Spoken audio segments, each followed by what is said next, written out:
Okay, so I've really started building this example website and started adding a few elements here and there. But let's say, I need another page. I want to have a page that's going to offer a little bit a little bit further information, maybe on unit resources or something like that for my students. Maybe a page for a specific athletic team, somewhere along those lines. So again, on my kind of right-hand toolbar up here, I want to click Pages. This will show me all of the pages that I currently have on my website. Right now, I only have a home page. I could duplicate this page if I want the page set up with exactly the same layout, and it will keep all the text the same, but then I could go in and I could change some of the text. So I could duplicate the page. I could also add a sub page. So if I wanted kind of, under home to have another like drop down sort of page to access, I could add that on here. And I'll show you how to kind of add the sub page and what that'll look like when it's set up here. But I'm just going to add a new page, just a brand new page here. So I'm going to go scroll down to where the plus button is.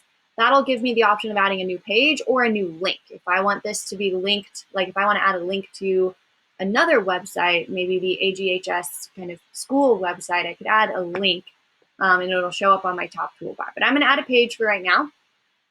I need to give my page a name before it can really go anywhere. I'm just going to call it, a class resources page. Okay. And I'm just going to hit done. Now I have this new page that has been generated. So you can see I have my home page. Right below that, I have the class resources page.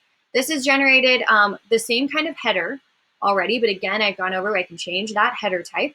I could change the image. And it takes the page name and makes it the title of your page.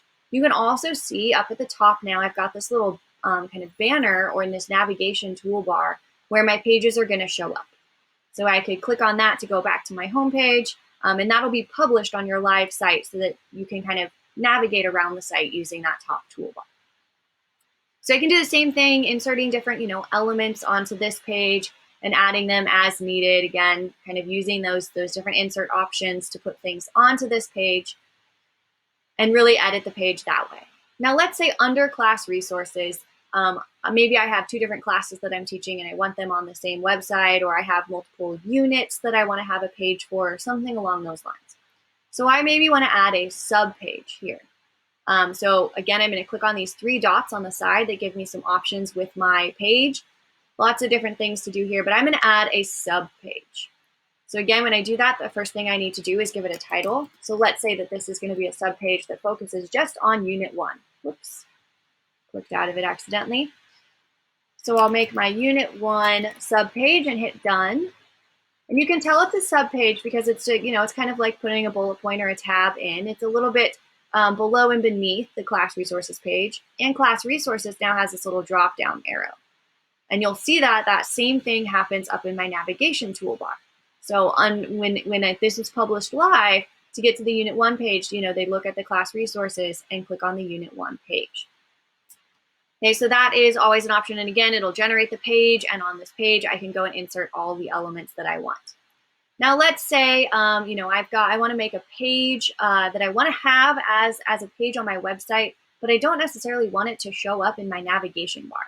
Like, let's say I don't want to get, my AP Euro class has like a ton of different units, like 15 different units. That's a lot to see on this drop-down menu. I'd rather kind of organize them in a different way. So let's say I want to hide that page. Well, again, I can click on the three dots on the side and go to Hide from Navigation.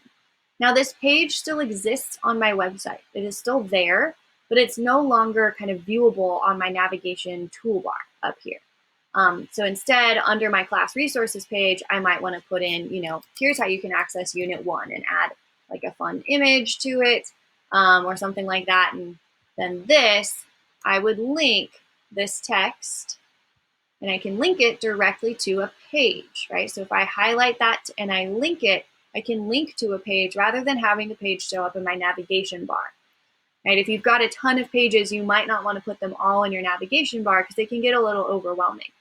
But you could still have students or parents or peers access them by clicking on an image or clicking on a link through the text to get to that page. Right? So then it would generate and open up. Oh, I'm logged into the wrong account, but it will open up the page for you there. And on the website, it won't necessarily open that new tab on my Chrome as it just did for me. Once this is published and live, it just redirects that page. So that's how you can add pages. And then again, once you've got those pages created, go to that Insert tab and start adding the different elements that you would like to see on that page on your website.